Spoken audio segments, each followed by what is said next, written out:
हम नाजायज बोलते हैं चाचा। अभी बताइए खेसरिया जब अपना खातिर हॉस्पिटल नहीं बनवले तब गांव भर का इलाज कहां से कराई। तो जब ये हमारे नेता अपना इलाज कराने के लिए एम्स में जाते हैं, हमारे नेता अपना इलाज कराने के लिए बॉम्बे जाते हैं, विदेश जाते हैं, तो ये बताइए जब ये अपने इलाज के लिए अस्पताल नहीं खुलवाए तो हमारे इलाज के लिए कहां से खुलवा पाएंगे। मेरी उम्र आज 28 से 30 वर्ष की हो गई। 30 वर्ष से हो सकता है 5 वर्ष बाद मुझे होश आ गया होगा। 25 वर्ष से तो ऐसा ही देख रहा हूं कि हमारा बिहार में बदलाव कुछ नहीं हुआ है। दारू बंद हुआ है तब वो मिलिए रहा है। इसमें दोष हम सरकार को नहीं देंगे क्योंकि हमारे पास रोजी नहीं है। हम अपनी रोजी ढूंढते हैं, वो चाहे हमें नशा में मिले या बुराई करके मिले या किसी का मर्डर करके मिले। हमारे पास अगर रोजी होती, हमारे पास काम होता, हमारे पास किसी का विश्वास होता तो शायद आज हम भी बेकार नहीं होते। किसी फैक्ट्री में अपने ही जिला में, अपने ही गृह जिला में, अपने ही घर में काम करते। तो जब इंसान बेकार होता है तो वो गलत काम करता है। तो गलत काम तभी होता है जब इंसान फुर्सत में होला। एक गलत काम हो तारा टाइमे ना मिले। अच्छा ही बताओ, तार गेहूं के दवरी आई तो तू दूसरे के टिकोड़ा तुरे जीवो, तू अपन गेहूं दई बना।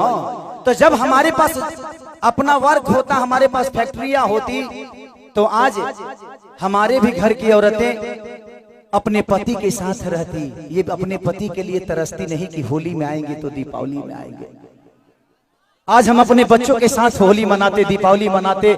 हमें दीपावली मनाने के लिए किसी का परमिशन लेना पड़ता है, किसी से लेटर देना पड़ता है कि सर हमको जाना है, अपने बीबी के पास छठ आ गया है।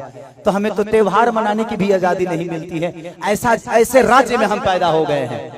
हमें ऐसे राज्य से नफरत नहीं है, लेकिन यहाँ के सिस्टम से मुझे नफरत है कि यहाँ के सिस्टम हमें कहीं का नहीं छोड़ा, कहीं ले ही नहीं गया।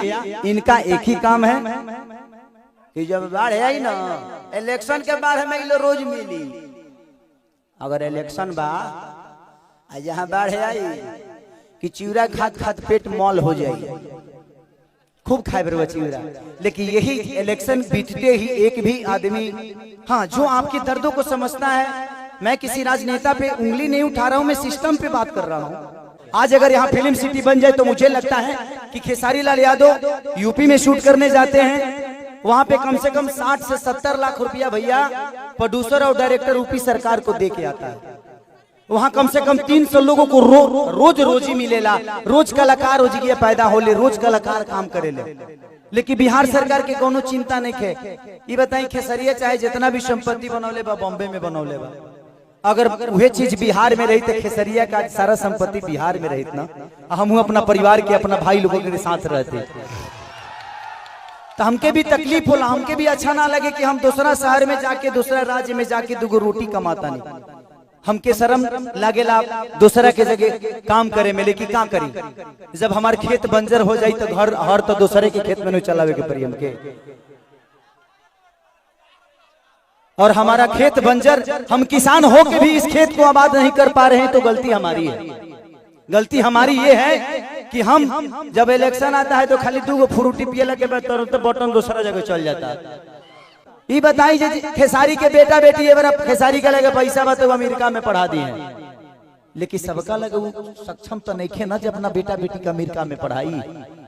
तो बिहार में कितना लोग खेसारी बजी, एक गो ना, एक गो खेसरिया बा। ये बताइए आज भी हमारे बिहार के नेता हैं, यूपी के नेता हैं, सबके अपने बच्चे, कोई अमेरिका में पढ़ता है, कोई लंदन में पढ़ता है, कोई मॉरिशस में पढ़ता है। किसी किसान का बेटा कहाँ पढ़ने जाता है क्योंकि उसकी क्षमता नहीं है। क्योंकि इन लोगों ने अगर यहीं पे स्कूल दिया होता तो इनके भी बच्चे यहीं पे शिक्षित हो जाते। लेकिन इन्होंने जब अपने बच्चे का भविष्य तय नहीं किया तो हमारे बच्चों का भविष्य तय कहाँ से कर पाएंगे। अब यह बताइए कि यूट्यूब पर डाल दी तो लोग कहिए खेसरिया राजनेता हो गए। अब हम अपन दुखों ना कह सकिले।